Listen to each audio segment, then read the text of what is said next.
Action India TV news, आपकी आवाज हमारी पहचान। नागपूर येथे काँग्रेसच्या वतीने लोकशाही वाचवा सत्याग्रह पदयात्रा संपन्न।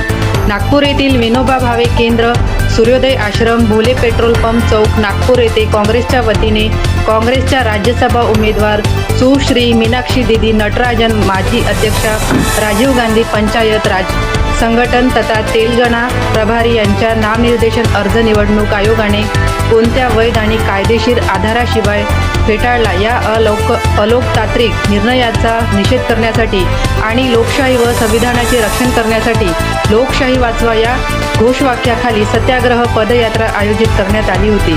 केंद्र व राज्य सरकारच्या विविध धोरणांविरोधात तसेच लोकशाही संस्थांचे संरक्षण करण्याच्या मागणीसाठी हे आंदोलन करण्यात आले।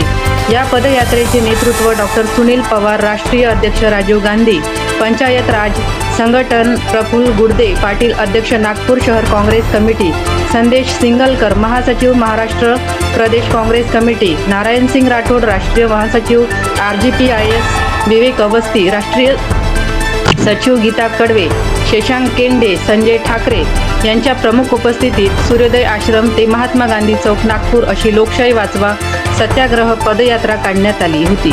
या पदयात्रेत नागपूर शहरातील काँग्रेसचे नेते, पदाधिकारी, महिला काँग्रेस, युवक काँग्रेसचे कार्यकर्ते आणि नागरिक मोठ्या संख्येने सहभागी झाले। आंदोलनादरम्यान लोकशाही मूल्यांचे रक्षण, संविधानाचा सन्मान आणि जनतेच्या प्रश्नांवर शासनाने तातडीने लक्ष द्यावे अशी मागणी करण्यात आली।